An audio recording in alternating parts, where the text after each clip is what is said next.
river of God fills our mouths with laughter, and we rejoice for the river is here. The river of God, ere it teems with life, and all who touch it can be revived. And all who linger on this river shore will come back a-thirsting for more of the Lord. The river of God sets our feet to dancing. The river of God fills our hearts with cheer. The river of God fills our mouths with laughter, and we rejoice for the river is here. Up to the mountain we love to go, to find the presence of the Lord.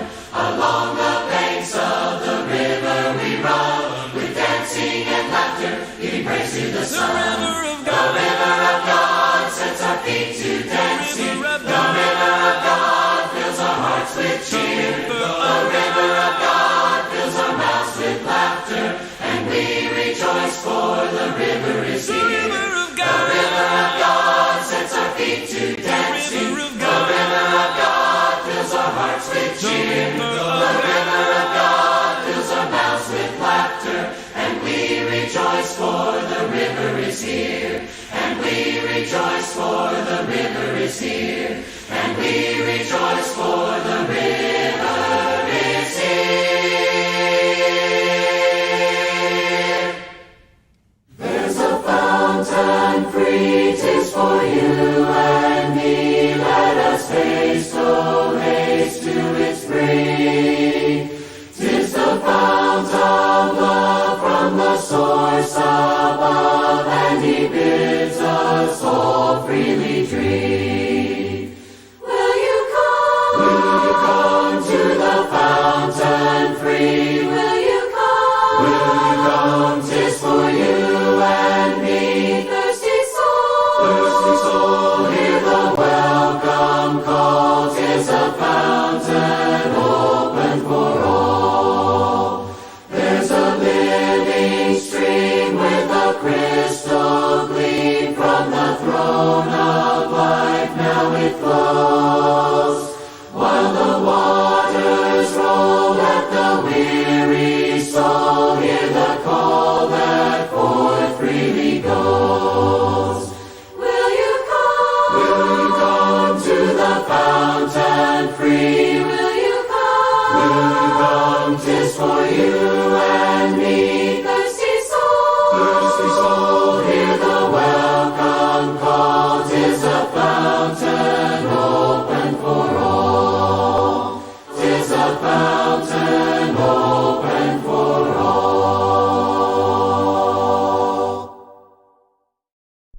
Hello everybody, I hope you are doing well tonight. I am doing extremely well. Just get a couple of things worked out on the PowerPoint.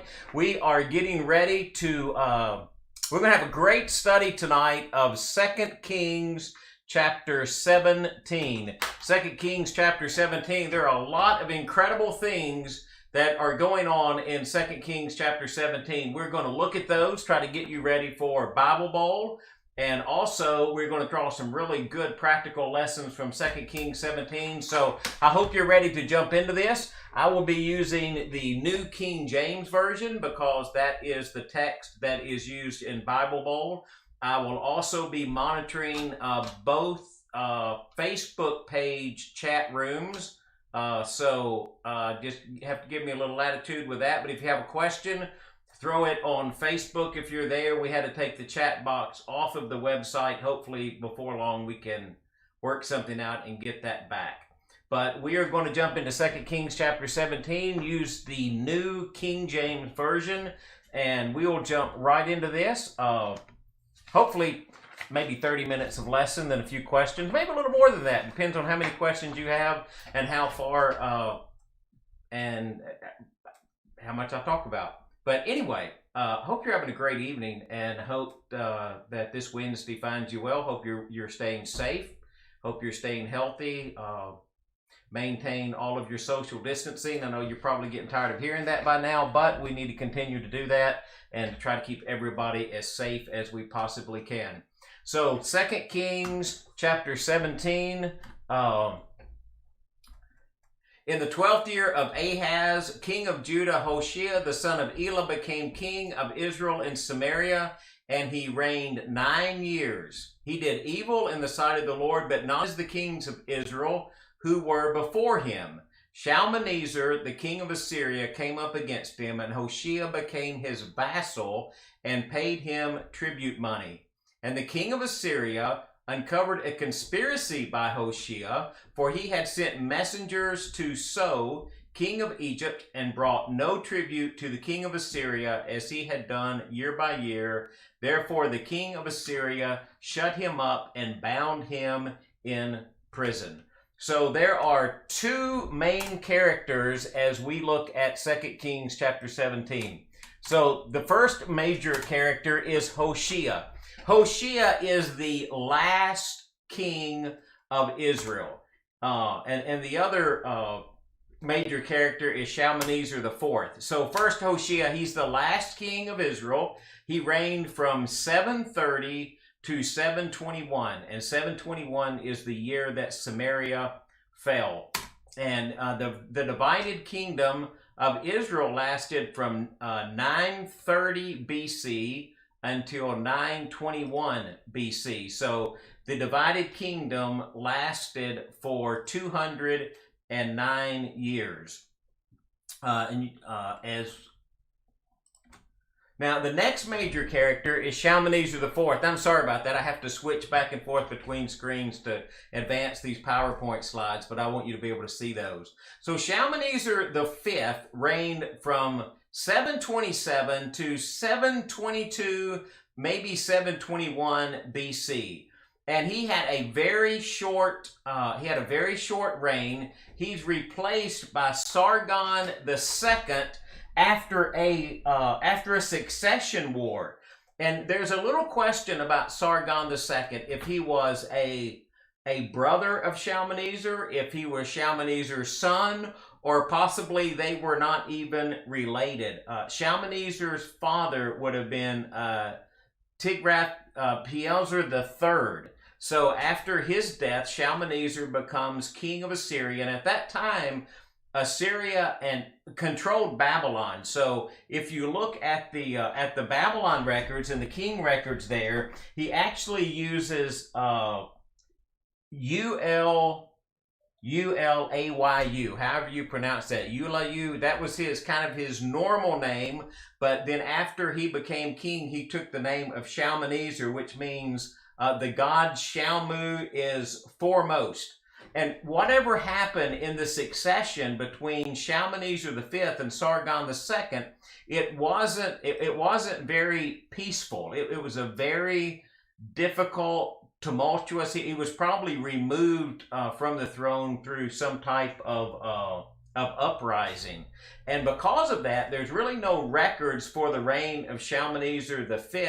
And when Sargon, who had extensive records written, when he relates back about Shalmaneser, he doesn't do it but about twice, and he doesn't have anything good to say about him, so he kind of said he was a scoundrel and rascal, and he deprived Assyria of its rightful place. So you can kind of safely assume that unless Shalmaneser somehow found a way to hide, which he probably didn't. He probably met his death in that struggle for the kingship of Assyria. So, and the other question, when you look at this, Shalmaneser, when you look at some of the Assyrian list, it seems as if Shalmaneser is the one who takes Samaria, and Samaria falls under his leadership. But Sargon II, in his annals, he considered it one of the important events in his ascension year. So the fall of Samaria probably happened, I guess, right at the balance of power between Shalmaneser V and Sargon II.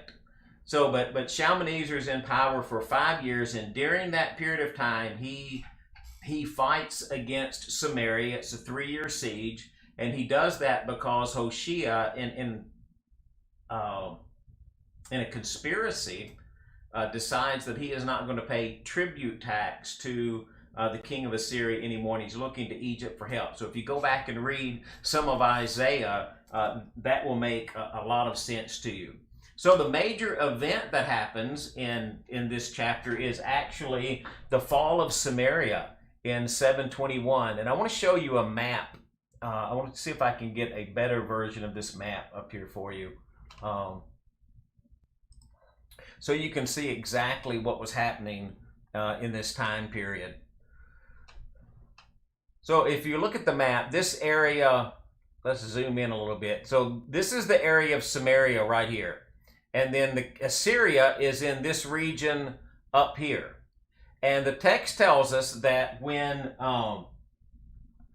they're taken into captivity, if you look in 2 Kings chapter 17, let me see if I can find the right verses for you. It's in verse 6. We'll go to that real quick so you can see it. So in verse 6, in the 9th year of Hoshea, the king of Assyria took Samaria and carried Israel away to Assyria and placed them in Hala, which is by the Habor, the river of Gozan, and the city of the Medes. So if you look at this map, here's Hala, here's the Habor River right here. Gozan would have been here with a river here. So as you can see, they moved from this section up into this section, and then some of them into the city of the Medes, which would have been over here in this region of Media. So they're really removed from their homeland when that happens. And as was the custom of the kings of Assyria, when they deported a group of people from their homeland and brought them into Assyria, they usually treated them pretty well. And they did that because they had power and they had ability, and they were to be useful to the kingdom of Assyria. So when he brings people from Samaria into Assyria, then the text tells us later in the chapter that he is going to bring people and bring them back into Assyria, back into Samaria to live there. And we'll get into that in the later part of the chapter. So just kind of hang on to that for a minute, and we'll come back to that. But they're taken from Samaria, some of them into this region, and then some of them further over into this region. And sorry about that, didn't mean to move that. I meant to move this map into this region over here. So one of the things that keeps coming up when we've read through 2 Kings is we keep running into the sins of Jeroboam. And almost every king that is one of Israel's kings, it goes back to he followed in the sins of Jeroboam. So Jeroboam, and you're going to find that in this text as well. If you go, we'll go over here to verse 22. Let me get back over here. Verse 22 of the text. It says, "For the children of Israel walked in all the sins of Jeroboam which he did, and they did not depart from them until the Lord removed Israel out of his sight, as he has said by all of his servants the prophets. So Israel was carried away from their own land to Assyria, as it is to this day." So what exactly were the sins of Jeroboam? So Jeroboam basically did four things, and you read about this out in 1 Kings. The first thing he did is he built 2 golden calves, and he put them at Bethel and at Dan. If you remember the story from 1 Kings, when Jeroboam became king, he was afraid that if they went back down to where Rehoboam was and back to Jerusalem to offer sacrifices, that their heart would be turned back to Jeroboam, and they would go back to Rehoboam, and they would go back to Rehoboam being their king. So Jeroboam, in an effort to keep the Israelites from going to Jerusalem, where Rehoboam was king, he built 2 golden calves, and he put them in Bethel, and he put one in Dan. He also built an altar in Bethel where he could offer sacrifice, which was against what God had commanded for the sacrifice to be in Jerusalem. He made priests from every class of people. You remember that only the Levites are supposed to be priests, but when Jeroboam builds his calves and he builds the altar at Bethel, then he allows people who weren't from the tribe of Levi to become priests. And he also moved the Feast of Tabernacles from the sorry about that. I was trying to get out of the way of that slide. He moved the Feast of the Tabernacles to the 8th month instead of the 7th month when it was supposed to be. So he created this system of idolatry, and it's in Samaria. It's almost every king follows in his footsteps, and God keeps going back and tells them about the sins of Jeroboam. Now, the really interesting thing about that is in 1 Kings chapter 11, Ahijah, who's the prophet from Shiloh, God sends Ahijah to Jeroboam to prophesy to him that God is going to give him 10 of the tribes as his kingdom. And it's really interesting. He said, "You shall reign over all your heart desires, and you shall be king over Israel. Then it shall be, if you heed all that I command you, and you walk in my ways, and do what is right in my sight, to keep my statutes and my commandments, as my servant David did, then I will be with you and build you an enduring house as I built for David, and will give Israel to you." And we know from the very outset that Jeroboam did not follow God. He didn't do the things that God had asked him to do. And so when you get here, in 1 Kings, after Jeroboam's death, God takes the kingdom out of Jeroboam's hands because of his rebellion against God. So there again, you have someone in the text who God promised him prosperous, great things if he would just follow, and he chose not to. And so in 1 Kings 14, God pronounces Jeroboam a judgment on Jeroboam's house, and he destroyed every male that was in the family. So if you go back and you look at our king list right here, what you will see is that this is where we are on our king list. Hoshea is the last king of Israel. And so during the reign of Ahaz and partly during the reign of Hezekiah, so Hezekiah is actually going to be king when Israel falls to Assyria. So Hoshea becomes the very last king in the list of kings of Israel. So if you've been trying to keep up with kings and who was king in either Judah or Israel, from now until the end of the book of 2 Kings, you will only have kings of Judah. So you need to remember that if you are studying for Bible Bowl. So after the sins of Jeroboam, here are some lessons that we can take from 2 Kings chapter 17 and some things and we'll try to cover some of this as we go through. And again, we'll cover some more of the chapter as we go through some of these questions. One of the things that appears in 2 Kings chapter 17 is this phrase, "like the nations." And they wanted to be like the nations who were around them. And you can see that especially in the first chapter. The Lord testified against Israel and about turning from their ways. And if you go further, sometimes it's harder to keep up with this Bible on here.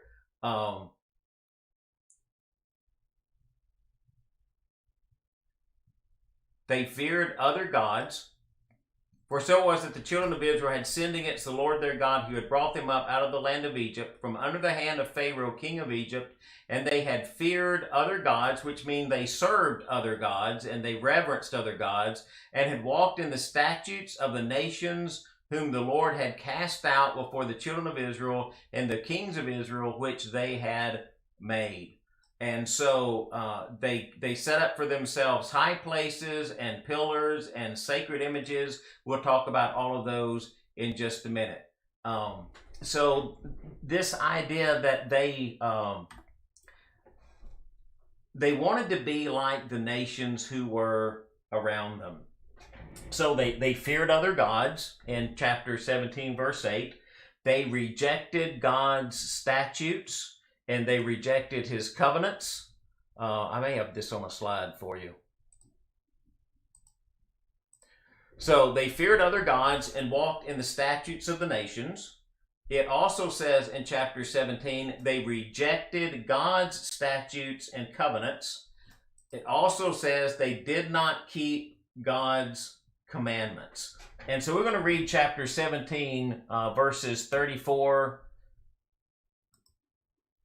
through 40, so you can get an idea. So to this day, we're going to start reading right here if you're following on the screen.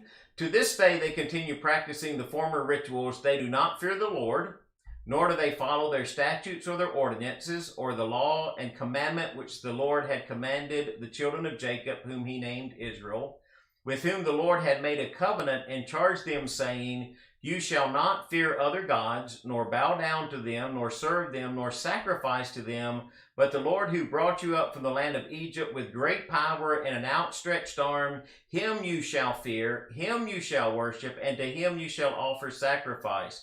And the statutes, the ordinances, the law, and the commandment which he wrote for you, you shall be careful to observe forever. You shall not fear or worship other gods. And the covenant that I have made with you, you shall not forget, nor shall you fear other gods. Do you notice how many times he says, you shall not fear other gods? But the Lord your God you shall fear, and he will deliver you from the hand of all your enemies. However, they did not obey, but followed their former rituals, so that these nations feared the Lord, yet served their carved images, and also their children and their children's children have continued doing as their father did, even to this day. So, I hope you're still following me, because it looks like maybe I have lost connection. Maybe not. All right, I am trying to make sure that we are still all on the same page here. With whom the Lord had made a covenant. All right, so I think I'm back there. I noticed one of these wasn't working properly. So, sorry about that. So they didn't keep God's commandments. Now, that section that we just read is actually about the Samaritans who are left in the land of Samaria, and we're going to get that in just a second. But that rebellion against God is what led God to give Samaria to Israel up to the king of Assyria, which, man, this would be a great study for another time, but we could go back in the text and look how God had prophesied that happening long before, because he knew what was going to happen. So one of the lessons for that, and let's go back just real quickly, the desire to be like other nations. You know, we face that same challenge today, don't we?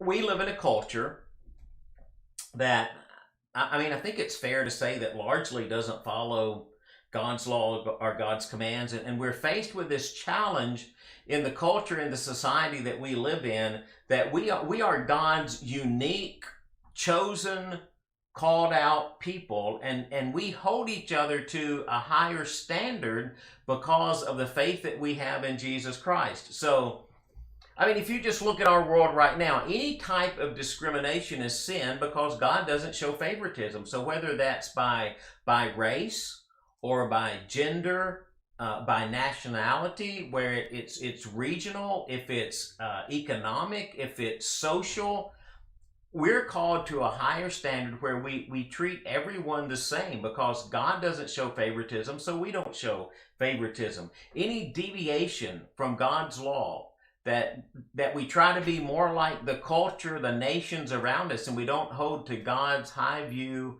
of marriage and sexuality, would be a sin. We don't allow any law or philosophy or public sentiment to sway us away from God's instruction, whether it's murder or abortion or stealing. We know that there is this moral standard to which God has called us, and we live that out in the world in which we're placed. God's kingdom is not of this world, but it's in this world, and we live in this world as followers of Jesus Christ. And we have to be careful that we don't let the desire to be like the nations sway what we believe or what we think or how we act or what we consider to be acceptable. So God honors those who revere and fear and worship him. So as we live in our world, we are changed with being the same chosen people of God that the Israelites were faced with being, those who lived in Samaria. And if we allow the world to change us, to mold us, if we worship other things other than God, then we do exactly the same thing that they were doing. So when we read about situations like Samaria and being taken into exile, we have to be very careful that we're not too harsh on them, because we might be in exactly the same type of position. And the second lesson is idols are still very much alive. You know, it says in the text when we were reading this, if we go back, it says that they did secretly against the Lord their God things that were not right, and they built for themselves high places in all their cities, from watchtower to fortified city, and they set up for themselves sacred pillars and wooden images on every high hill and under every green tree. I mean, they were everywhere. That phrase from watchtower is a phrase that means kind of like it's the smallest, most solitary place that you could find. So from a very solitary place to a huge fortified city, they set up idols everywhere. And so they caused their sons and daughters to pass through the fire, which means they sacrificed them in the fire. They practice witchcraft in one of the verses that it talks about, and soothsaying. And in Deuteronomy chapter 18, and we don't have time to look at this, but in chapter 18, it mentions all of those things. And God says, when you go into this land, do not be like the other nations and do all of these detestable things. And it lists them one by one, exactly like it lists them one by one in 2 Kings chapter 17. And I know we might say, well, those idols just aren't here anymore. We don't have idols like that. But you know what? Those idols are still very much alive. If you look at the text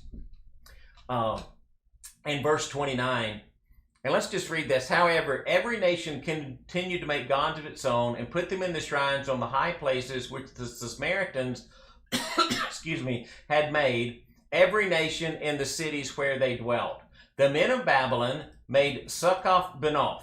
Now, Succoth, that is a place, true, but this is not a place. This is the name of a god. And it's not really mentioned outside of the Old Testament. It's kind of difficult to kind of figure out exactly what it means. It means, very literally, it means booths of daughters, like tents of daughters. So some have surmised that it was a place that they set up to an idol, that was a place of prostitution.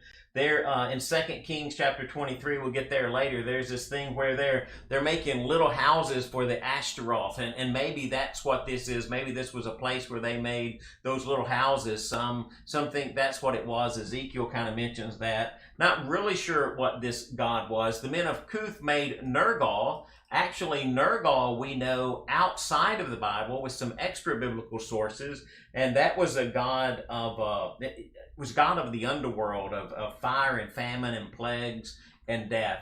The men of Hamath made Ashima, and all of these are gods. We don't know much about Ashima.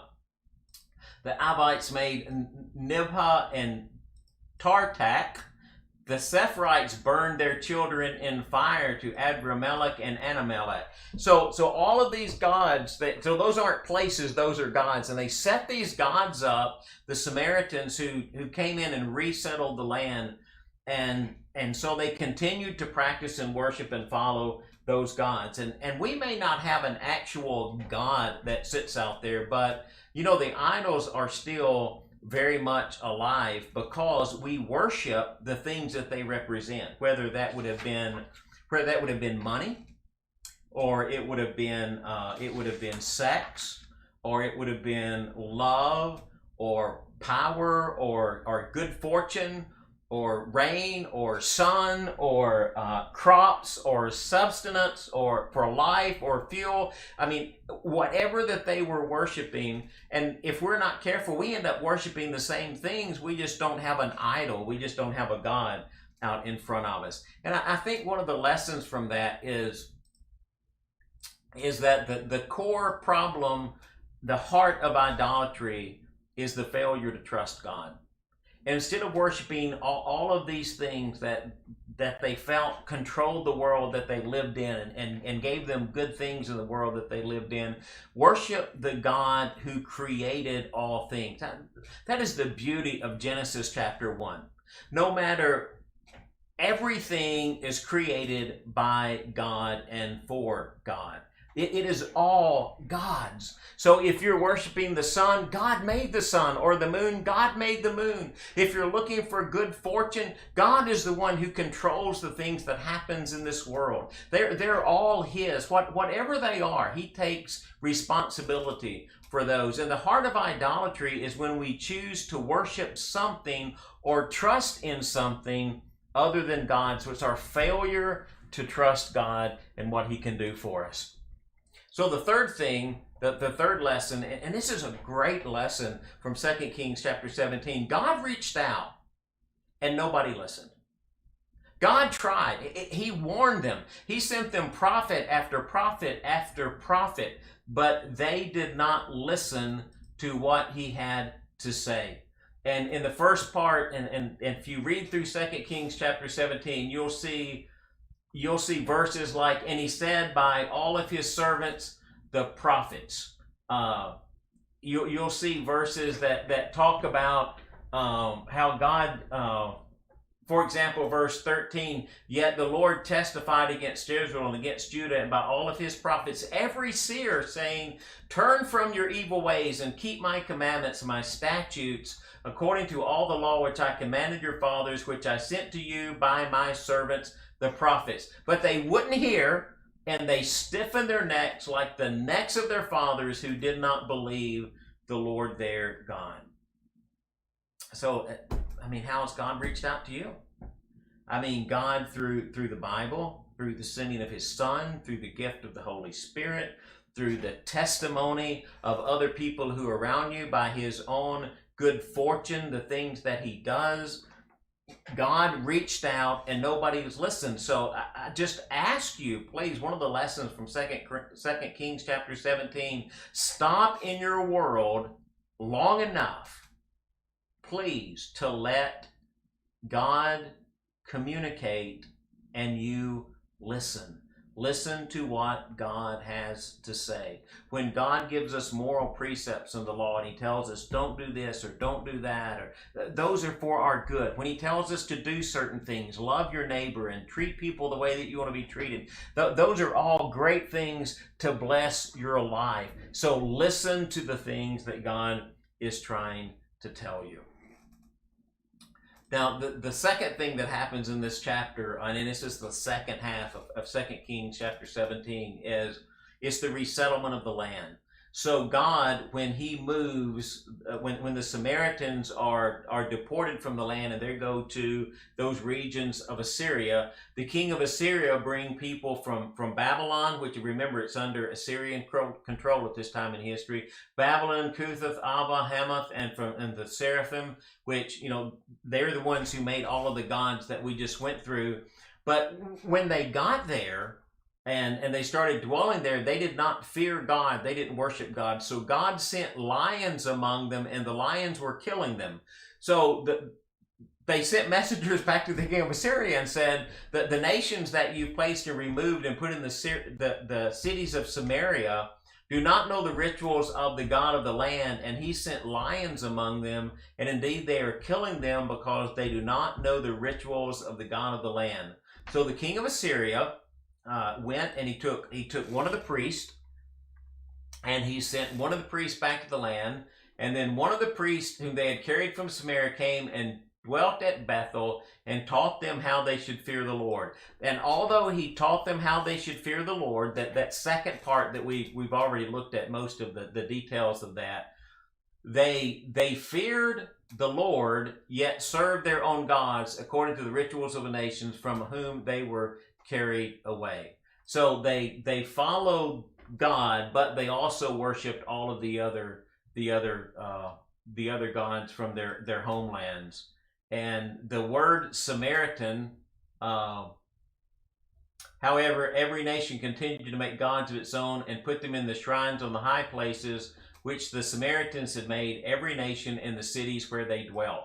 And that's where it goes through the list of the gods. And interestingly, this is the only time in the Old Testament the word Samaritan is used. And we run into that in the New Testament, right? When the Jewish people and the Samaritan people are at odds with one another because of this worship of other gods. And Jesus going and speaking to the Samaritan and meeting the woman at the well, the Samaritan woman, if you remember that story, and her talking about who they worshiped and what they worshiped, and Jesus telling her that he was the Messiah who is coming into the world. So although the priests taught them how to fear God, they followed all of the other nations. They followed the gods of all the nations they came through as well. So the very last verse. So these nations feared the Lord, yet serve their carved images, and also their children and their children's children have continued doing as their fathers did, even to this day. And even though the Jewish people come back and settle into the region of Jerusalem, they never come back and settle the areas of Samaria. The Samaritans lived there. So because of their sin, God deported the nation of Israel, and he took them into Assyria to serve the king of Assyria. And we'll look at this as we get more into 2 Kings and some of the later chapters. It's only maybe 5 to 10 years after this that the nation of Assyria falls to the to Babylonia, which God also prophesied. Go back and read Isaiah. God said, I'm going to use Assyria for this purpose, but then because they become proud and they don't honor me, then I'm going to bring them down as a nation to the king of Babylon. So all of that's prophesied. God has his hand on every part of that history. I have not looked at any Facebook stuff. Let me see if you got any questions. Don't see any. So hopefully we're doing a Bible Bowl thing. So we are ready for some Bible Bowl questions. Hope you enjoyed kind of that really brief synopsis of 2 Kings chapter 17. And I hope you get, I'm going to get my cards out, my A, B, and C here to see if I can get any of these questions right. I tried to proofread these a little bit. So I will be honest with you, I've already seen them, so I should get every one right because I looked at them to make sure that the slideshow worked properly. Hey, if you have any questions about 2 Kings 17, anything that was in that chapter that I did not cover, or something that I said that you need some clarification on, or something that I may have said that was even incorrect, and you want to correct me on that, while we're going through these questions, please throw your, if you're on Facebook, just throw your questions in a Facebook in the chat, and as soon as I go through these questions, I will come back. I'll come back to those so we can look at those. So 20 questions this week. I think we normally do 25. This week it's only 20. 2 Kings chapter 17 verse 3. Who is the king of Assyria that came up against Hoshea? Was it A, Tiglath-Pileser, B, Shalmaneser, C, Ahaz? A, Tiglath-Pileser, B, Shalmaneser, or C, Ahaz? Time. Correct answer is B, Shalmaneser. I can't do that and do these questions both. 2 Kings chapter 17 verse 6. When did the king of Assyria take Samaria and carry Israel away? A, in the 9th year of Hoshea, B, in the 10th year of Ahaz, C, in the 12th year of Joash. The answer, A, in the 9th year of Hoshea, B, in the 10th year of Ahaz, C, in the 12th year of Joash. Time. Correct answer is A, in the 9th year of Hoshea. Question number 3, 2 Kings chapter 17 verse 6. The Israelites were placed in the cities of who? A, the Syrians, B, the Medes, C, the Persians. 2 Kings 17 verse 6, the Israelites were placed in the city of who? A, the Syrians, B, the Medes, C, the Persians. Time. Correct answer is B, the Medes. Remember, it gives that list of cities and the rivers and then the cities of the Medes. 2 Kings chapter 17 verse 7, How had the children of Israel sinned against the Lord? A. Practiced witchcraft. B. Served the sons of idolatry. C. Feared other gods. A. Practiced witchcraft. B. Served the sons of idolatry. C. Feared other gods. Time. Correct answer is C. Feared other gods. They did practice witchcraft, right? But not in that verse. Remember, Bible Bowl gets really picky. So you have to really study your verses. 2 Kings chapter 17, verse 9. The children of Israel built high places from watchtower to A. Fortified city. B. Watchtower. C. City gate. 2 Kings 17, 9. The children of Israel built high places from watchtower to A. Fortified city. B. Watchtower. C. City gate. Time.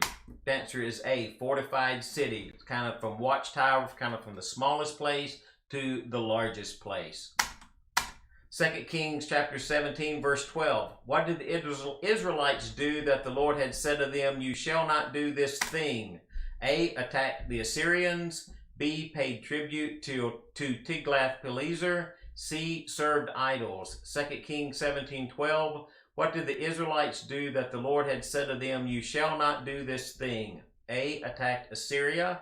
B. Paid tribute to Tiglath-Pileser. C. Served idols. Time. Correct answer is C. Served idols.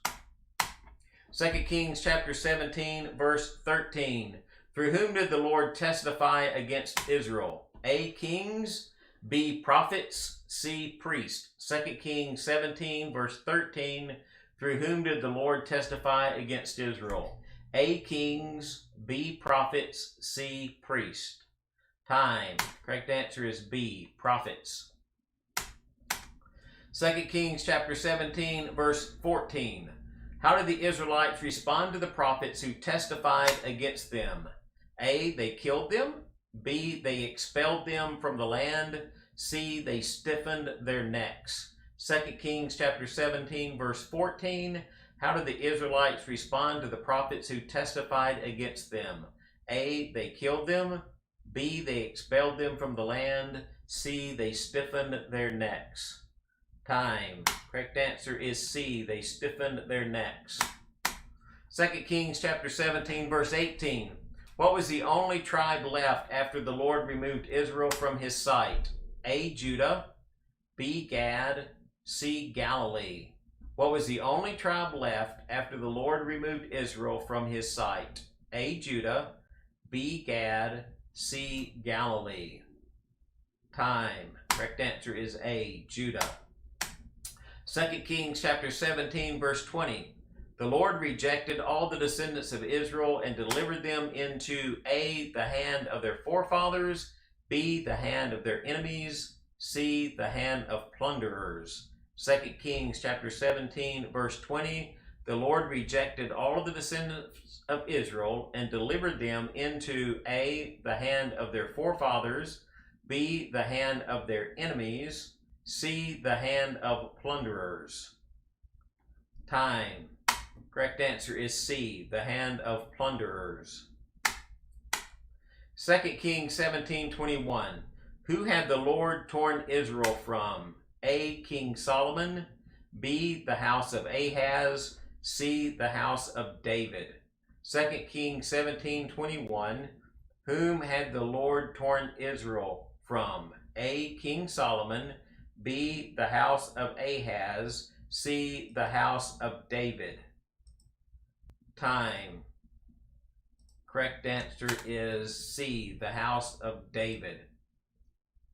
Hey, I wanted to tell you something really quickly because I noticed this on the Facebook that I'm doing, and someone commented on this last week. There is a closed captioning button on Facebook, so if you're getting a closed captioning across there and you don't like it, if you click the gear arrow down there where it says Settings and HD, it has auto-generated captions, and you can turn those off right there if you don't want to see them. 2 Kings 17:21. Who caused Israel to commit a great sin? A. Jeroboam. B. the men of Babylon. C. Cutha. 2 Kings 17:21. Who caused Israel to commit a great sin? A. Jeroboam, B. Men of Babylon, C. Cutha. Time. Correct answer is A. Jeroboam. 2 Kings 17:24. The king of Assyria brought people from Babylon, Cutha, Ava, Hamath, and Seraphim, and placed them where? A. Samaria, B. Cuth, C. Judah. 2 Kings 17:24. The king of Assyria brought people from Babylon, Cutha, Ava, and Hamath, and Seraphim, and placed them where? A. Samaria, B. Cuth, C. Judah. Time. Correct answer is A. Samaria. Hey, remember, if you got questions about 2 Kings 17, drop them in the chat box on Facebook. 2 Kings 17:25. What did the Lord send against the new inhabitants of Samaria because they did not fear the Lord? A sandstorm, B, a violent earthquake, C, lions. 2 Kings 17:25. What did the Lord send against the new inhabitants of Samaria because they did not fear the Lord? A sandstorm, B, a violent earthquake, C, lions. Time. Correct answer is C, lions. 2 Kings 17:26. Why did the king of Assyria think the lions had killed the inhabitants of Samaria? A, they had not protected themselves with fire. B, they did not know the rituals of the God of the land. C, they removed the king of Samaria. 2 Kings 17:26. Why did the king of Assyria think the lions had killed the inhabitants of Samaria? A, they had not protected themselves with fire. B, they did not know the rituals of the God of the land. C, they removed the king of Samaria. Time. B, they did not know the rituals of the God of the land. Question number 16 out of 20. 2 Kings 17:27. What did the king of Assyria send to Samaria to teach the people the rituals of the God of the land? A priest, B, an envoy, C, a vassal. 2 Kings 17:27. What did the king of Assyria send to Samaria to teach the people the rituals of the God of the land? A, priest, B, envoy, C, vassal. Time. Correct answer is A, priest. 2 Kings 17:29. Every nation living in Samaria continued to do what? A, make gods of its own. B, construct false temples. C, mock the Lord God. 2 Kings 17:29. Every nation living in Samaria continued to do what? A, make gods of its own. B, construct false temples. C, mock the Lord God. Time. Correct answer is A, make gods of its own. 2 Kings 17:30. What was the name of the god of Babylon that the men had made? A, Nergal, B, Succoth-Benoth, C, Adramelech. 2 Kings 17:30. What was the name of the god of Babylon that the men had made? A, Nergal, B, Succoth-Benoth, C, Adramelech. Time. Correct answer is B, Succoth-Benoth.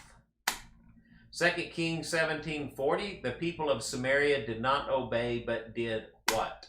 A, built a new temple. C, offered unauthorized fire. C, followed their former rituals. 2 Kings 17:40. The people of Samaria did not obey, but did what? A, built a new temple. C, offered unauthorized fire. C, followed their former rituals.